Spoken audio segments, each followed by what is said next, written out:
Hi, my friend. It's Pat Sloan here. The main thing we're going to do today is the chicken salad quilt, and we are on the mixer. And I'm going to talk about planners that I saw, a planner that I saw, and some companion books. Okay, so that'll be the second half. But first, we've got a couple things before chicken salad.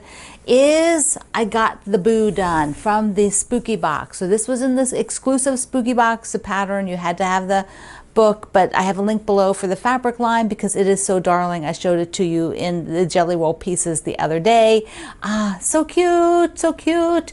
Yeah, I said to the ambassadors, I'm like, do I have time to make this? And they're like, yes, you have like however many days it was, 17 days or something. I'm like, oh, that sounds like a lot of days. I could get it done. So I do want to show you the backing. So I have this fabric. Still have some of this fabric, and so I did a little clip before I trimmed. So picking out the backing, I once again went to this fabric from the fruit salad, fruit cake, whatever it was, quilt, because I still have it, and I don't have that much left. So this is what I want to show you. See if I can show this out here. See out here? There we go. See there? So this was the length. Here's width of fabric is this way. Width of fabric is from here over. And then this was some length. So I've got this.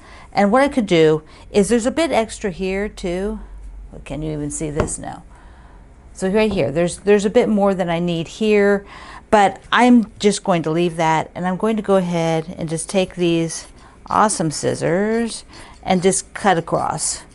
Just because it's easier and faster. Plus, I highly recommend that you have some amazing scissors. If you are using whatever kind of scissors for your room, your sewing, get a good pair. These are Kai, and I will link you to them. They're shears, so they have this angle.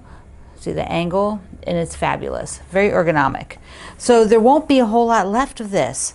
This piece, and yeah, so we've got this piece and this strip here, and then I'll have a little bit of strip off this bottom, and that'll be all of this orange. I may just put this in the donation pile because I've now used it for a couple of backings, and yeah, that might just be enough. So I will use up most of this fabric now, and I think I'm just going to go and donate this. I have, where did I put it? Oh, here it is, here it is. I have a bunch of this candy corn binding still that I can use for the table runner. So yes, yes, yes. So this is gonna go on my coffee table, and then I'll probably switch it back to the other one after Halloween so that I'll, have it for more fall. I actually need a better fall one even, but I digress. So there we go. I'm excited about this, super excited. Gonna just do the wave stitch on it. Okay, the other thing I want to show you is that Duchess is ready to go to the spa. So here is the Duchess, the featherweight, getting ready to go on her ultimate spa trip. She's all packed in massive amounts of bubble wrap. She'll be having paper on top and the bottom, so she's all ready to go.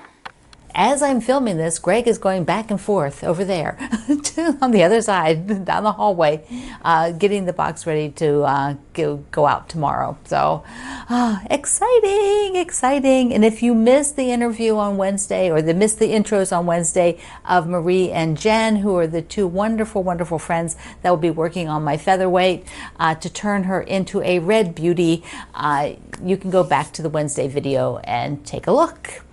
Now, I am going to get out, we're going to do the chicken salad first. Oh, wait. It's button day tomorrow or Sunday, whichever. One of the weekend days is button day. So if you have quilts with buttons on it, show it. Show your quilts with buttons on it, how you might have used buttons in an interesting way. That should be pretty fun. And I also have the challenge, the monthly challenge, but I moved that. I'll do the monthly challenge next week, before the end of the month. The monthly challenges might end up always being towards the end of the month. That seems to be what's happening. We'll see, or not at all, depending on the month. But I'm going to try to get one in for this month. All right, let me clear this off so that I can bring out all the chicken salad stuff and we can take a look at that. We're on the mixer, and the mixer is in book number 2.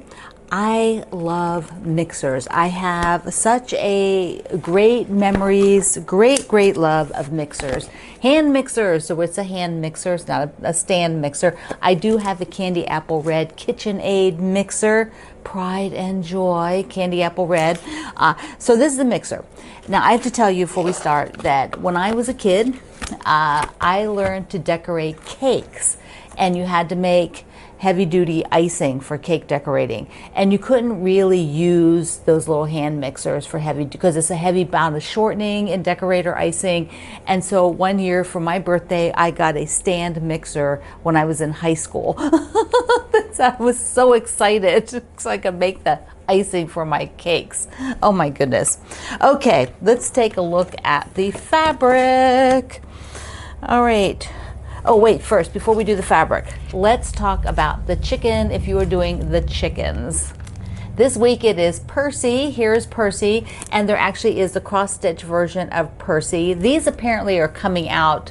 There's quite a few of them. I have a whole stack here of the cross stitches, but not all of them are out yet. But Percy is out, so Percy is quite charming. And so you will, if you're new doing the applique, that's the chicken for the week. So the fabrics are, the main body of the mixer is this. That's what the one that I'm doing, the one I'm using as a guide. And this is the handle and the plug. Here is the mixers, the beaters for the mixer. And then they had the little strip on the mixer as this red. So I thought I would change a piece or two out and went looking in my fabric. So I definitely would just keep that for the mixer blades. But I thought, okay, what if I do a red stripe on the machine? I thought about doing a red machine, but I think based on the colors already that I'm just going to go keep it aqua. So here's a red machine. Then I thought, well, what if I wanted to change? I also tried a polka dot. Here, if I get that open, like I also had a polka dot, but I think it's just a lot of dots. These fabrics are a lot of dots. Let me just roll in here a little closer. Yeah, so I thought, I think the stripe would be really cool on there if I use this light. I keep feeling like I'm blocking everything. Okay, so you got that, right? Now this top one, I thought, well, what if I change it out? Because seems like a lot of circles. So I thought, well, what if I just get a different print that doesn't, this is something from my stash. This is, because it needs to be dark enough for me to have a contrast. So the one in the book doesn't have enough contrast for me. The one on the quilt does. And so, I don't know, to mix it up some, I may just leave it. I also looked at this as a possible, but decided no. So I think the only thing I'm going to switch is do the stripe here with the red. The gingham would be good too. You could do gingham, but I think I want to do the stripes, because remember I talked about how I love stripes. Let's take a look at the sashing fabric. So here, I love this. I love this on pink. I don't know that I've used the pink piece yet. Oh yeah, I have. I just glanced behind me. I have. Now, I want you to note, which I may have not been doing this correctly. I guess I have cut out some. But the plates, like this plate, there's one with a pink plate, and then there's one with teal. And so I want to get the right one. Then the flowers, and the same thing with the windows. There's windows with blue and windows with pink and red. And then at the top, this guy, there's the blue things. This reminds me so much of my grandmother's house, hanging the pots on the wall like that. And then there's one with yellow, so we're on blue for this. So it's pinks and blues for the sashing of this one. So I'm going to go ahead and cut it up and show you what it looks like cut out on the board. So here it is, all laid out on the board, and I just kind of put them in places. This is the stack of the smaller squares for the sew and flips to get rounded corners on the different things, up on the edges, the handle. So I like the stripe in there. All right, so I'm going to spend a little fun time. I'm going to put on some YouTube videos and watch some stuff and sew the block. So here's the mixer. I just need the cord. Didn't that turn out cute? The stripe is just perfect, just perfect. So what about the cord? You can embroider it. I would use 12 weight Orifills if I was doing that. You could use some sort of ribbon or rickrack. So I'm going to test the rickrack. I've loved using rickrack. I haven't done it in a while, but let me just tell you a few things about it and sort of its properties and you know, how you can make it work. So this is my box that has tons of ribbon and different rickrack. Too much to fix the box. You can see there's stuff sitting on top. What the heck is that? Oh, that's a white ribbon. Well, okay, put that over there. It needs wrap. See, like this, I know you could use a straight ribbon, but I got this spool. You know, when I ordered the fabric and everything, I don't know, I think it came with it. I think there might be this rickrack in the edge of the binding, like as a little decorative thing. So let me just show you that rickrack because it's too wide. It will not bend at the curve. It will not make the curves. So if I had it up here, now I could curve it out into the border, which would be totally fine. And I could do this. So it'd be like a modified, because in the pattern it does a loop.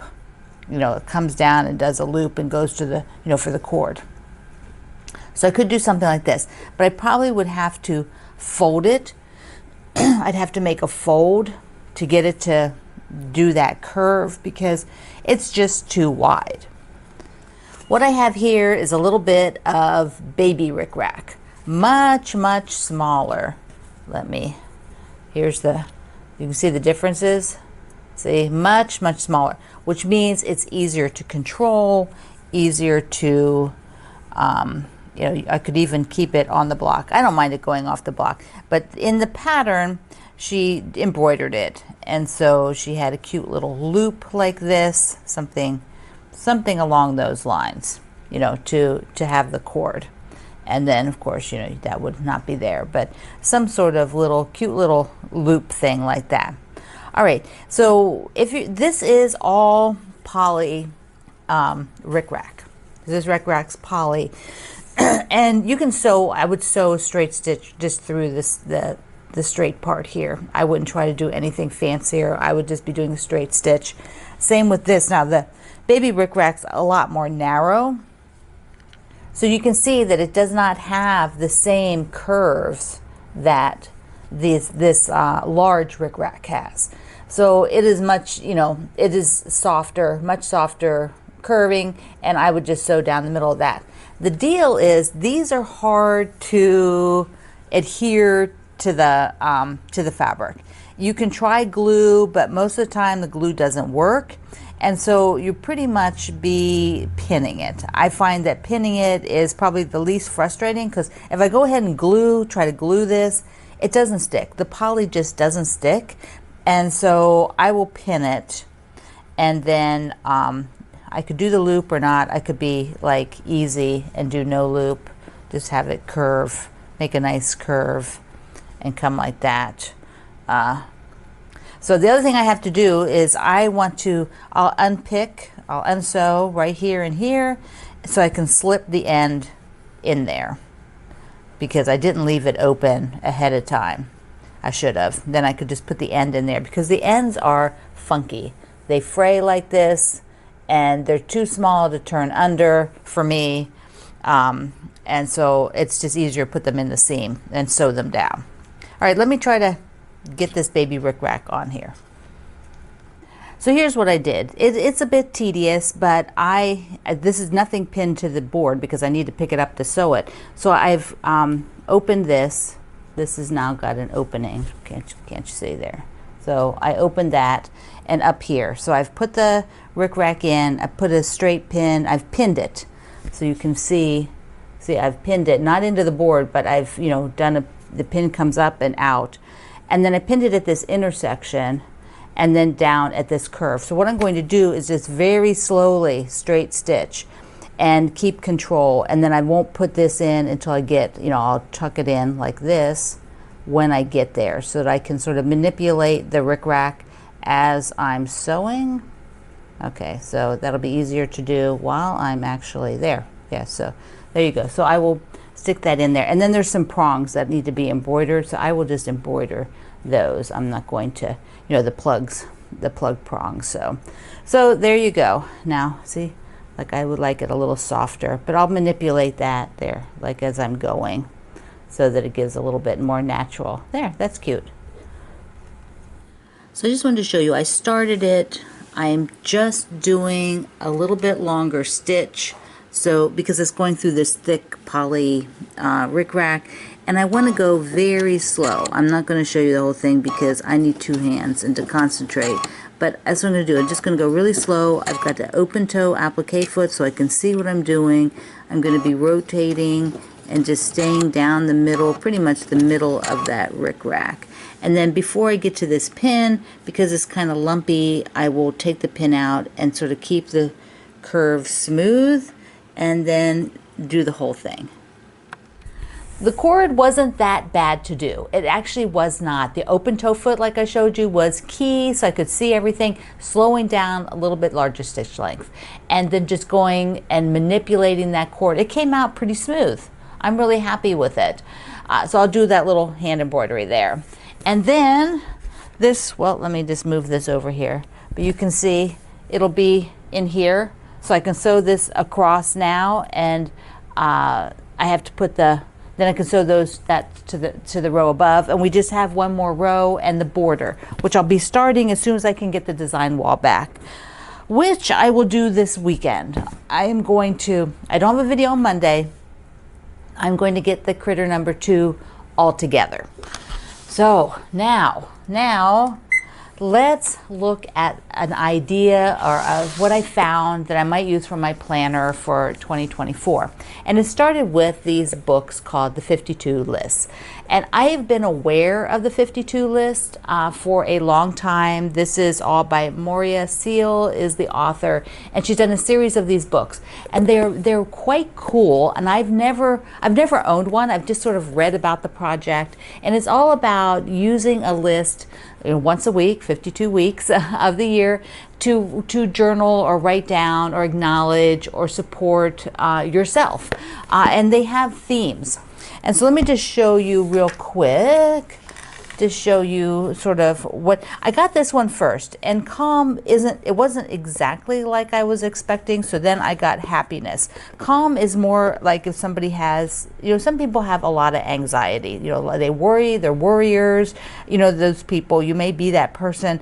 This is kind of geared towards that, and the book has a little bit about it, and then goes through the list. So you can, because this one is about calm, it says, list the thoughts that fill your mind when you experience stress, worry, and fear. This is being present. And then you have like a look back, list the foods and drinks that soothe you. So it's just, and some of these would be maybe much more introspective. You have to think about it a bit more. Other ones might be really quick to do. So there's different themes. I like the happiness theme. So again, they're in themes. List the things you like to do that don't involve technology. List all the little things that happened today that brought you joy. And then there is acknowledging, investing, and transforming. List the achievements, big or small, every day this week. List how and where you are right now, fulfilling your dreams. So there's a lot of really cool, interesting thoughts. And then here's the pages. And so you will, document, and there's more little quotes and different things. Turns out there's also a planner. And I got the planner because I thought, okay, this is going to be it for me for this coming year, for 2024. I'm going to use this one to write in. It has a little thing to save some notes, a couple of stickers. It tells you a bit about the planner, how to use it, like how to effectively use it. And then each of the chapters it starts with a quote, and I love quotes. I don't know how I got away from like sharing quotes. I used to share lots and lots of quotes. In a lot of my books, it says real change, enduring change happens one step at a time. Ruth Bader Ginsburg. And so there's a lot of quotes that you've heard before. And then it's a regular journal with some things like some self-care and what you're grateful for, some things like that that you could do on a daily or weekly basis, and then a little bit of reflecting back. So there's some other sort of, parts in here so each of these tabs is a month. Okay, so should there be a quilt component for each week? We're already going to be doing some other projects there's other projects that are for, once a week. But, we did the Secret Lives of Color, which was a really simple block. If we did this like a really simple block once a week, that'd be 52 blocks that you could use and transform however sort of appeal to you. It could be something you make that block reflect how the week went, or you could redo it like some people do temperature quilts. You could do it to reflect the temperatures. You could do it to reflect the season or the holidays of the month. I'm thinking something very simple. Now, we did a shoe fly. You can't get any more simple than that. I'm thinking like really simple, like maybe a box with a frame around it, like just one square with a frame around it, something super simple. So I'm going to think on that. That's 52 blocks. We'd have to do them small. Like I'm thinking like, maybe 6-inch blocks or, something. I don't know. I haven't laid it out or thought through that part. But I wanted to show these to you, and I have a link in the description box below and at my website today. So if you want to join in, I am going to fill out this one, and I think I might give this one to a friend. I have a friend that I think would really enjoy it, and so I think I'm going to pop that one in the mail to her. And then there's the planner. So if you're also looking, now you could just use the journal to write in. Like you wouldn't have to have this if you didn't want to. You could do some documenting weekly on the pages. I think you get, how many pages per day? Two pages. So, you could take your 2 pages and you could answer the questions, and then you could also then just document what you did for the week if you wanted to keep it all in one journal. So that was what I found and what I thought was super interesting. And the mail just came. So Kayla in Kansas sent a pretty card, and she had written me and said, I still have a couple of critters. Can I send them? And I said, yes, of course, they will fit in. So let me show you what she sent. Look how sweet these are. They're tiny, gorgeous. Look, the cardinal. I know how much we all love cardinals. And then she did one of her very first appliques. Look, oh, there, the puppy prints or kitty prints, whatever. Aren't they cute? So cute. Those would definitely fit in. And she said she found a few fabrics in her stash with animals, which are just so awesome. Look at this guy. He's going to have to fit in there. And some cute little piggies. So thank you, Kayla. I love them. They're going to work out so great. All right, my friend. This was a heavy the mixer today to do all those parts and different things of it. But I hope you enjoyed it. So I love you. Mwah. Thank you for being here in the Sloan Zone. We'll chat again on Tuesday here at YouTube. Bye-bye. I love you.